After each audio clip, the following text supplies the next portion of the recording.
அனைத்து பக்தர்களுக்கும் நமஸ்காரம். யாவர்க்கும் உரைப்போம் பதிவில் சிவபெருமானின் திருவிளையாடல்லாம் பார்த்துன்னு வரோம். அந்த வரிசையில் தனது பக்தைக்காக, தனது பக்தையின் மகனுக்காக மாமனாக வந்து சாட்சி சொல்லியிருக்கார் சிவபெருமான். அப்பேற்பட்ட பாக்யவதி யாரு? எதுக்காக சிவபெருமான் அந்த குழந்தைக்காக தாய் மாமனா வேடம் பூண்டு வந்தார்? அதெல்லாம் தெரிஞ்சுக்கலாமா? மதுரையில் சுந்தரேச பாதசேகரன் அப்படின்ற மன்னன் வந்து ஆட்சி செய்து வந்தார். அந்த ஊரில் தனபதி என்ற வணிகர் தனது மனைவி சுசீலையுடன் வாழ்ந்து வந்தாங்க. பெரும் செல்வந்தர் இந்த தனபதி. ஆனால் என்ன செல்வம் இருந்தாலும் என்ன அர்த்தம் கிடைக்காது இல்லையா? அவருக்கு குழந்தை செல்வம் இல்லை.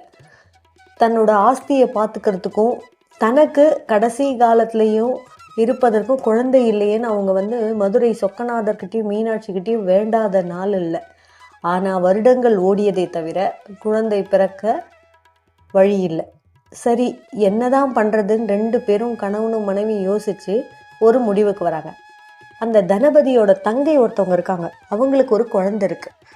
அவங்களுக்கும் அந்த குழந்தையும் அண்ணனையும் விட்டால் வேறு ஆள் இல்லை. சரி, நாம் குழந்தை இல்லையன்ற கஷ்டத்தை அனுபவிக்கிறத விட நம்ம தங்கையோட மகனையே நாம் தத்து எடுத்து வளர்க்கலாமேன்ற முடிவுக்கு வந்துடுறாங்க ஒரு மனதாக. சரின்னு சொல்லி இந்த சுசீலையின் சம்மதத்தோட தனது தங்கையின் மகனை ஸ்வீகாரம் எடுத்து வளர்த்துன்னு வரார் இந்த வணிகர். ரொம்ப சீரும் சிறப்புமாக குழந்தை வளர்றான். தங்கையும் ரொம்ப அண்ணன் வீட்டில் அண்ணி வீட்டில் அடிக்கடி வந்து குழந்தைய பார்த்துட்டு இருந்துட்டு போகிறான். ஆனால் வரும்போதெல்லாம் ஒரு பிரச்சனை இந்த தங்கைக்கிட்ட. ஏதாவது சண்டை அண்ணிக்கிட்ட போட்டுக்கிட்டே இருப்பாள். சரின்னு இவரும் கண்டுக்கிறது இல்லை. பெண்கள்னால் எப்பவுமே சண்டை வரும், அப்புறம் அவங்க சகஜமாயிடுவாங்கன்னு இவரும் நார்மலாக விட்டுட்டார் எல்லாரை போல்.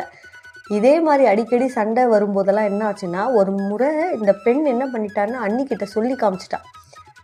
என் குழந்தை இல்லைன்னா உங்களுக்கு ஏது வேற கதி? என் குழந்தையால தானே உங்களுக்கு இம்மையிலையும் மறுமையிலையும் ஏற்பட போகிற பயனே இருக்குது. என் பையனால தான் உங்களுக்கு எல்லாமே அப்படின்னு சொல்லிட்டான். இதை காதில் வாங்கிண்டே அந்த அண்ணன் வந்துடுறாரு. அந்த வார்த்தையை கேட்டதும் ரொம்ப கஷ்டப்பட்டு போயிடுறார். கூட பிறந்த தங்கையே தனக்கு குழந்தை இல்லைன்றதை சுட்டி காட்டுறாளேன்னு மனக்கவலையை ரொம்ப அதிகமாகி கணவனும் மனைவியும் அழுதுண்டே இருக்காங்க. சரின்னு சொல்லிட்டு அவர் ஒரு முடிவுக்கு வந்துடுறார். இந்த சொத்தால் தானே இவ்வளோ பிரச்சனைன்னு சொல்லிட்டு எல்லா சொத்தையும் தன் தங்க பையனுக்கே உயில் எழுதி வச்சுட்டு நேராக சொக்கநாதரை வணங்கிட்டு வனவாசம் போயிடுறாங்க.